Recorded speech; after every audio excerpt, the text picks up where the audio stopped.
ఈ రోజు ఉదయం పెందుర్తి నియోజకవర్గం పెందుర్తి మండలం ఎంపీడీఓ కార్యాలయంలో ఏర్పాటు చేసిన మండల సర్వసభ్య సమావేశంలో మండల ప్రజాపరిషత్ అధికారులతో ప్రజలు ప్రధానంగా ఎదుర్కొంటున్న సమస్యలపై సమీక్ష నిర్వహించారు.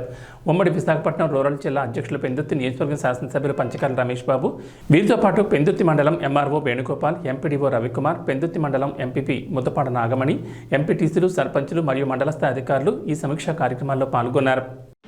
మీటింగ్ పెట్టుకున్న అధికారులకు కానీ ప్రజాప్రతినిధులకు నా రిక్వెస్ట్ ఏంటంటే పంచువాలిటీ.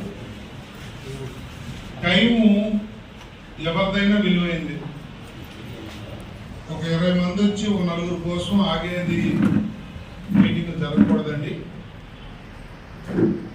నేనైతే పంచువాలిటీకి చాలా ప్రయారిటీ ఇస్తాను. 10:30 అంటే ఆన్ డాట్ 2 నిమిషాలు ముందే వచ్చి కూర్చోవడం నాకు అలవాటు, ఏ మీటింగ్ అయినా.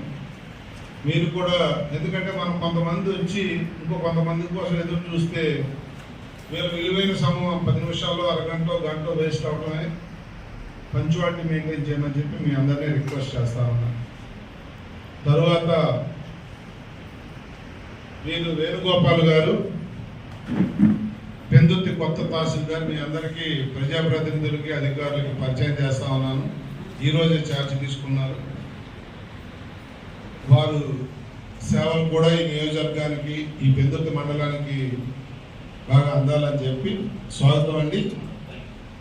మీరు బాగా పనిచేసి ఈ ప్రాంత భూముల్ని కాపాడటంలో కానీ, ఈ ప్రాంతంలో ఉన్న ఇష్యూస్ మీద కానీ మీకు నా రిక్వెస్ట్ ఒకటే, ఏ ప్రజాప్రతినిధి వచ్చినా వాళ్ళ టైం మాత్రం వేస్ట్ అవ్వకూడదు.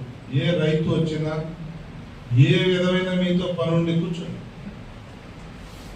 మీతో పనుండి ఏ అధికారి వచ్చినా, ఏ ప్రజాప్రతినిధో, ఒక రైతు, ఒక వ్యక్తి ఎవరొచ్చినా కూడా ఆన్ టైం మీరు సర్వీస్ ఇవ్వాలి అని చెప్పి మీ డిపార్ట్మెంట్ కూడా ప్రక్షాళన జరగాల. కొంతమందిని కరెక్ట్గా మీరు మోటివేట్ చేయమని చెప్పి మమ్మల్ని, ఎందుకంటే డే 1 చెప్తున్నాను, తర్వాత మీ పనుల్లో మీరు బిజీ అవుతారు కాబట్టి మీకు శుభాభినందనలు. మరి మీ అందరితో ఈరోజు మీటింగ్లో ఇలా కలవటం చాలా ఆనందం. మీ అందరికీ మరొకసారి నా హృదయపూర్వక నమస్కారాలు తెలియజేస్తా ఉన్నాను. నేనైతే అధికారులు కానీ ప్రజాప్రతినిధులు కానీ ఒకటే చెప్తా ఉన్నాను, నేనైతే రాజకీయాలు ఎలక్షన్ వరకే చేస్తాను. ఎలక్షన్ అయిన తర్వాత ప్రజల చేత ఎన్నుకోబడిన ప్రజాప్రతినిధులు ఎన్నో ఆశలతో, ఆశయాలతో, ప్రజలకు ఏదో చేయాలన్న తపనతో రాజకీయాల్లోకి వస్తారు. ఏ పార్టీ అయినా ప్రజాప్రతినిధికి అధికారులు అందరూ విలువనివ్వండి. ఏ ప్రజాప్రతినిధి వచ్చినా సమాచారం ఇవ్వండి, పనులు చేయండి. మీ పరిధిలో లేకపోతే అది కూడా తెలియచేయండి. ఆ తర్వాత నెక్స్ట్ పరిధి ఏంటో కూడా వాళ్ళు గైడ్ చేయండి. ఏ గ్రామంలో కూడా అభివృద్ధి కుంటుపడకూడదండి. మౌలిక వసతుల విషయంలో రాజీ పడే ప్రసక్తి లేదు.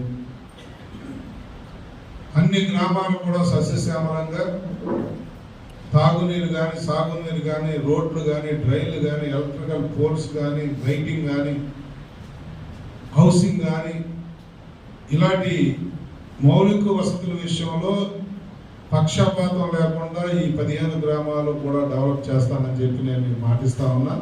మీరందరూ నాకు సహకరించాలని కూడా నేను కోరుతా ఉన్నా. మీ సహకారం ఉంటే మీరు డెవలప్ అవుతారు. మీరు అలా కాకుండా రాజకీయాల మైండ్లో పెట్టుకుని కానీ మీ ప్రవర్తన ఎక్కడన్నా ఉంటే నష్టం మాకు కాదండి, మీ గ్రామాలకి మీకే జరుగుతుంది. దయచేసి ప్రజాప్రతినిధులందరూ సహకరించండి, మీ గ్రామాన్ని అభివృద్ధి పరచుకోండి. అలాగే అధికారులు కూడా చాలామంది ఈ షఫలింగ్లో మారవచ్చు, కొంతమంది ఉండొచ్చు. బాగా పనిచేసిన వాళ్ళని ఉంచుకోవడానికి కూడా ట్రై చేస్తాం. మీకు ఒకటే చెప్తా ఉన్నాం, మీకైనా మాకైనా జాబ్ సాటిస్ఫాక్షన్ ఉండాలి. ఎండ్ ఆఫ్ ది డే ఈరోజు ఏం చేసామని 4 మంచి పనులు గుర్తు చేసుకుని పడుకోనే తత్వం మనకు రావాలి అని చెప్పి మిమ్మల్ని కూడా కోరుతూ, ఏదో టైం పాస్ చేసాం 10 to 5 ఏదో ఆఫీస్కి వెళ్ళాం వచ్చాం అన్నట్టుగా